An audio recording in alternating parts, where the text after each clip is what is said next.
Hey there, Vinyl Community people. It's Mike MGK Boston back with another video. Today, this is just going to be one of my what I call playlist. So basically, I keep a notebook all the time when I'm listening to college radio or whatever it might be, and I'm just writing stuff down. And I get in the habit sometimes of writing down what I've actually listened to. So the playlist is basically kind of since I usually make my videos on a Friday or a Saturday. So it's like, what have I been listening to the past, week? So today, I guess I'll call this playlist episode 4 because this is the 4th time I've done one of these. Kind of an easy one. It's the thread or gift that keeps on giving, right? It's an easy video to do. So it's a mixed bag like it usually is with me. It just depends on my mood, kind of day I've had at work, whatever it might be, right? Our moods dictate what we're feeling with the music. So anyway, it was last weekend. Steve over at All the World's a Stage, he mentioned this band, and I never see them in the vinyl community, and it's Marillion. This is a 4-song live EP. This was actually taken from a double CD set that I'm going to talk about in a second that was never released on record as far as I know. But for whatever reason, these 4 tracks, Freaks, Kaylee was one of their big hits, if you will. Not that they had a lot of hits, and Childhood's End and White Feather also. These are 4 live cuts again from the Thieving Magpie, it's called. It's a double live CD. And anyway, this was kind of the final grand hurrah for the lead singer Fish, spells it F-I-S-H, just like the ones that swim around in the ocean. And he left, and another guy came in a year or two later after this. This was in 1988. Steve Hogarth is his name. I actually saw the incarnation with Steve Hogarth in Ottawa in 1990. I had a roommate in university, and he had an older brother, and his older brother was really into early Genesis, and that's what got me into Genesis too, was this roommate. And Marillion, and I'd never heard Marillion. They never even got played on college radio in Canada. Not that I ever heard them. Anyway, this old friend of mine, Dave, we went to the show. It was a venue in Ottawa called Barrymore's Music Theater. It's no longer there. It changed names at some point later on in the early 2000s. I think it was called Zaphod's, but it's gone now too. But it was a really cool old theater, traditional, like a movie theater that was turned into a club with the balcony and all that. So it wasn't a giant venue or anything. So it was really cool to see Marillion there. Although I wasn't taken with Steve Hogarth, I would have rather seen them with the lead singer Fish that I just mentioned. But anyway, it was still good to see them. They pretty much did the whole Misplaced Childhood album, which I'm going to also talk about that in a second. Let me get this out of the plastic. Yeah, it was odd that they did. This was a 4-song EP. Like I said, it was an import. Yeah, of course they were on EMI. There's the EMI logo right there. Marillion. So yeah, like I said, this double live. Here it is. Get it in my hands here. There it is right there. You can see it's kind of caricatures of the band, and there's, of course, lead singer right there, Fish down in front, and the title on this, The Thieving Magpie. So disc 1 was a medley of tracks. I think they had 3 or 4 studio albums prior to this one, Fugazi being one of the only other ones that I have on vinyl. But yeah, Slank Mythe, I know I'm not saying that right, Sugar Mice, Fugazi, Script for a Jester's Tear. Cool artwork on the back. And on the inside, I believe there's some pretty cool stuff, if I remember. Shots of the band. Oh, it's just basically artwork against each of the tracks. So Script for a Jester's Tear, for example, up there in the corner. It's sort of an artistic interpretation of the song. And this is, there's some actual photographs too mixed in with the artwork. Of course, this one here being from Misplaced Childhood. And on the other disc, there's actually a full poster, if I remember. I bought this right around when it came out. Of course, then I saw them a couple of years later. Yeah, there's a full poster here. So you got the band here, and then Script for a Jester's Tear guy, and the kid from Misplaced Childhood, and I think this guy is supposed to be like Freaks. That was one of their big songs. All the Best Freaks are here, so the chorus goes. And yeah, again, it's The Thieving Magpie, and that's double Marillion. Looked on Discogs, yeah, I don't think that ever got reissued on record, vinyl, whatever you want to call it. And of course I mentioned Misplaced Childhood. So on disc 2, they do this whole album live in its entirety, and it's really excellent. So Thieving Magpie, you know, hey, if you're not a CD enthusiast, you know, but you like Marillion, make the compromise and just buy the double CD. It's really good. Of course, they were on Capitol right there. You can see the Capitol logo. And yeah, like I said, Misplaced Childhood, just brilliant. If you like Peter Gabriel Genesis with a, it's a little more commercialized, if you will, or accessible maybe is a better word, then give that a try. You'll like Marillion. All right, switching into some shoegazing here. It's Lush. I believe this is their debut EP called Scar. This was released in 1989, featuring the vocal stylings of Emma Anderson. Kind of like Think My Bloody Valentine. It's very similar to that. You know, layers upon layers of guitar distortion, you know, and then the vocals over that. So the way they were on the 4AD label. Story goes, Robin Guthrie from the Cocteau Twins was a big fan of Lush and pushed Ivo Davies, the guy that ran 4AD, to sign them, and he did just that. So they were around till mid-90s. One of the band members committed suicide, and that was it for Lush. But this is like, again, I said this is like an EP. I think it's got six songs on this, just short of an LP. And there, that's a kind of a nice, cool, the inner record, whatever you want to call that. Yeah, and you can see, maybe it's the print's too small. You can see there, they were on the 4AD label.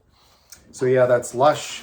Highlights on this one, it's all pretty good. It all just blends together with that whole shoegazing sound. Bitter, Second Sight, those are 2 tracks you could look up. And Baby Talk's probably the highlight on this one for me. And apparently there were a couple of different inner sleeves. I've got the red one. Don't know the significance of that. I remember when I cataloged it on Discogs, there were a couple of color choices. But again, that's Lush, and that's Scar. Release date again on that one, 1989.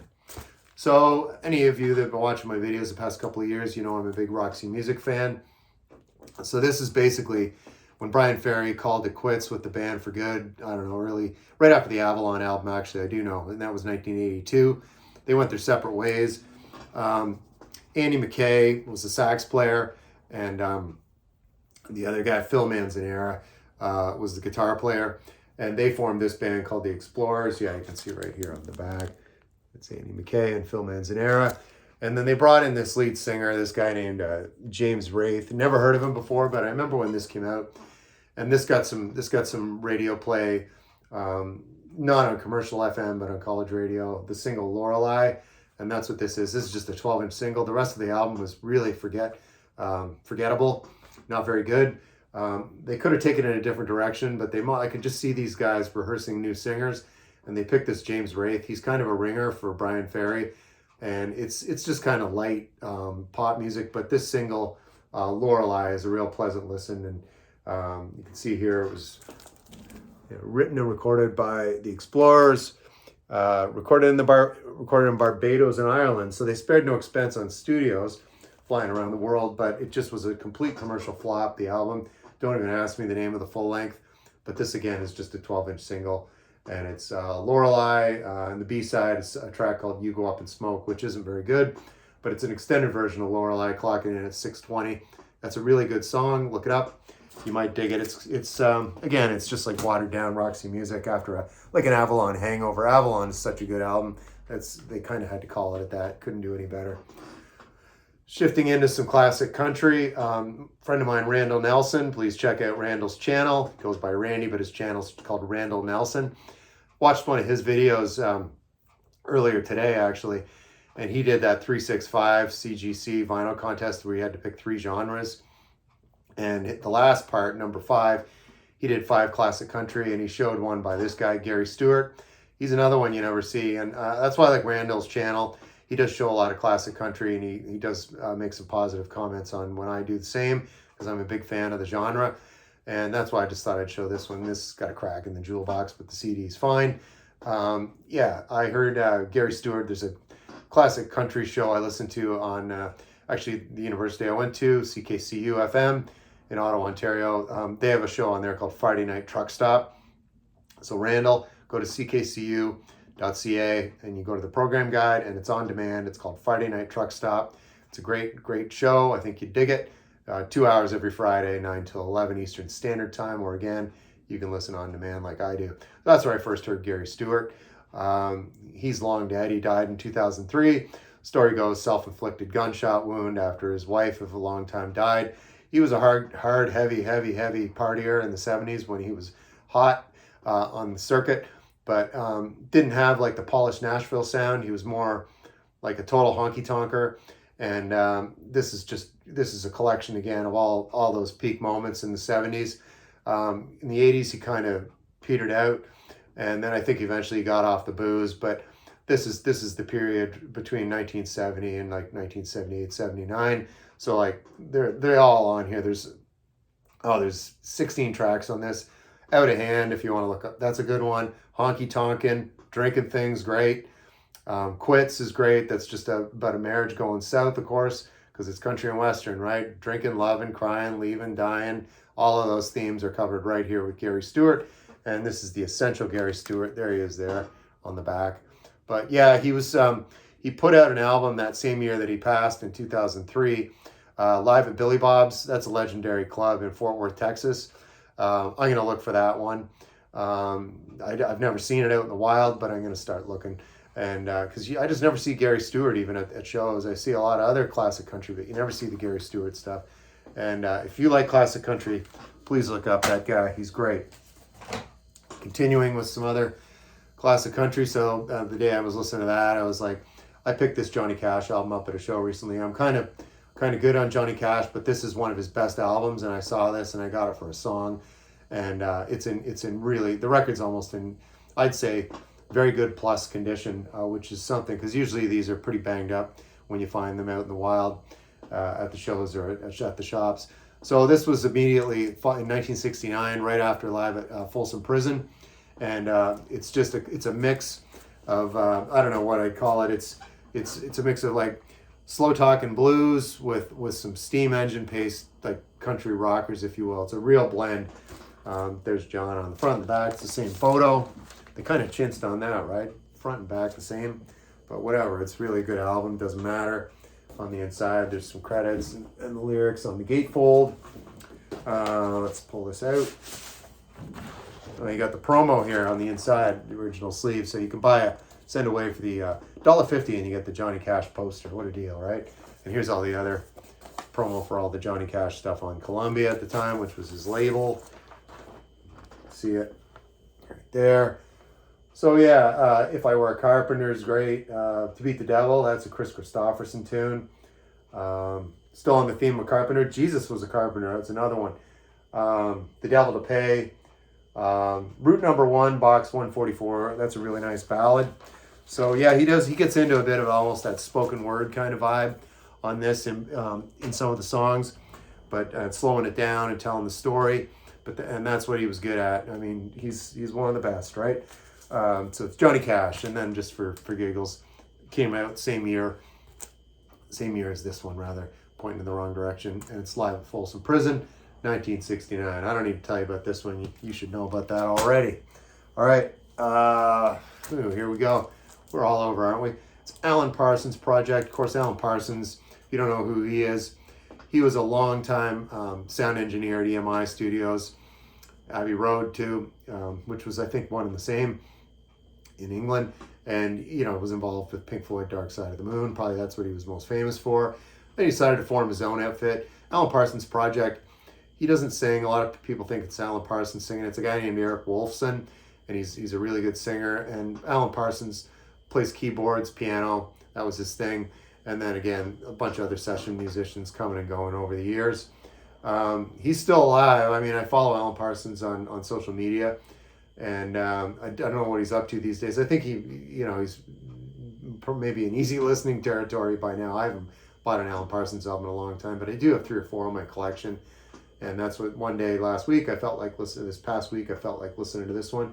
This is a concept album dealing with gambling addiction. Side 2 basically Turn of a Friendly Card. The title track of the album is divided up into a 5-part suite. The Turn of a Friendly Card Part 1, Snake Eyes, a reference to rolling dice, Ace of Swords, Nothing Left to Lose, like, you know, you're at the end, the wallet's empty, and the Turn of a Friendly Card Part 2, where it wraps the whole thing up. Here on the back, you can see there's lyrics and the credits down in the center. What's on the inside here? Not much. Nothing. It's black. Very minimalist from Mr. Parsons on the inner sleeve. It's Alan Parsons' project, Turn of a Friendly Card. All right, back into the 80s now. Julian Cope, former lead vocalist for the Teardrop Explodes. I was a big fan of that band, so when he went solo, I was a big fan of that as well. He had an album called World Shut Your Mouth, a full length that came out, I want to say it was 1985. I had that, and I don't anymore. It's one of those, I don't know where it went. But this was an EP, 5-song EP. This is a Canadian pressing I see here. It was pressed in Toronto on Island Records. You can see the Island logo right there, and there's Julian. Really weird guy, kind of psych pop. Even was into some Cradle Rockets in later stuff that he put out into the 90s, into the 2000s. Really far out stuff. But this is pretty accessible stuff. The title track on this, World Shut Your Mouth. Non-Alignment Pact. That's actually a Perubu cover. If you know Perubu, they're from, I believe they're from Cleveland, Ohio. Shout out to my friends over there. Yeah, so anyway, Julian Cope. Let's see here. Boom, boom, boom. Yeah, Gary at Physical Format Rock and Roll. I wonder if Gary, do you know Perubu? I believe they're from your neck of the woods, but I don't know if that's in your wheelhouse, but look them up. Yeah, so you can see the inside on, again, on the Island label. Oh yeah, another track on this one. Let's see here. I've Got Levitation. This is a really good 5-song EP. Again, that Perubu cover, Non-Alignment Pact. That's a really good one to look up. High Energy. And it's Julian Cope. World Shut Your Mouth EP. I was clearly into an EP mode and 12-inch singles this week. Here's another one. This is Julian Cope. Sorry, I'll flip it around here. Doing a version of Trampoline. This was on the album that came out after World Shut Your Mouth, and that was called St. Julian. It was 1987 on this one. This is a, as you can see, this is a promo copy, not for sale. But I would have picked this up at a used store somewhere, probably back in Canada at the time when I was into this stuff. So yeah, this, you can see just the Island thing, and it's a promo, and it's Julian Cope. Trampoline, 2 versions, A and B side, just 2 different versions. Another 12-inch single. If you're into I'll spit it out. Front 242 from Belgium. This is very similar. It's not an Adrian Sherwood thing, but it sure sounds like that kind of thing. If you're into that industrial dance kind of stuff, this would be in your wheelhouse. I bought this at the time because I must have heard it either on college radio or in a club. This release is, I want to say, 1989 on this one, and it's only 2 songs. Metal Move, and no, it's actually 3 songs. Metal Move is the whole A side, and side B is 2 tracks, Slow Side of the Night and Doubt and Passion.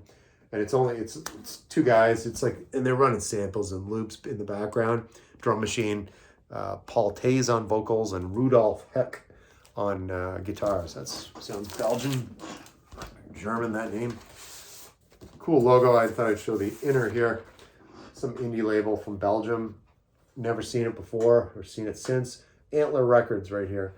And yeah, you can see the whole A-side track, Metal Move. So if you like Front 242, definitely look up this track. Again, the name of that, Metal Move by Company of State. You can see there's the cover. I have never seen that in the vinyl community, and I probably won't again after I've posted it in this video. Yeah, and again, Front 242 is another one I don't see a lot in the vinyl community, but boy, in the 80s, I was really digging a lot of that stuff. And I actually ended up seeing Front 242 at Lollapalooza, 92 or 93, I can't remember. Brain's a little fried. It's the end of the week. And lastly, I'm going to show this one. It's Comsite Angels. Mike over at PC31, the Vinyl Policeman. I know Mike is a big fan of this band. This is just called like Day One. It's a 4-song EP. It's got the title track, Day One, and You Move Me. Those 2 tracks, I believe, were from a full length they did right around this period, called 7-Day Weekend. This is a Canadian pressing. I have never ever. You look online, there's nothing about it. I don't know, and it was on this weird label, Jive. I bought this brand new.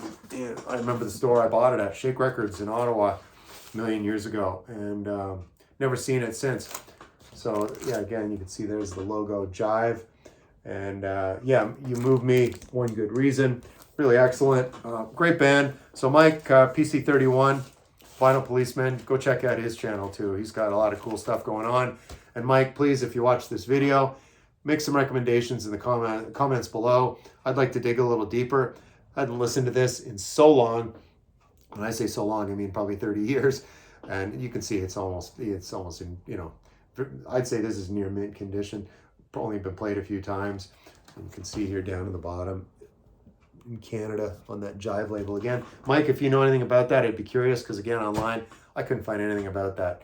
So anyway, folks, again, this is basically playlist episode 4. It's kind of a fun thing to do. If you're like me, I'm a little anal retentive about, you know, writing stuff down. Like I said, I always keep my composition book. I'm making notes always about music or movies. So try it out. And then it's kind of fun to, like I said, your moods throughout the week, they can change. You have a good day, you have a bad day, and that takes you into different places music-wise. So it's kind of funny. This is a weird pile. If I went shopping in one day, would I buy all this stuff together? I don't know, but it's eclectic, and that's what I like.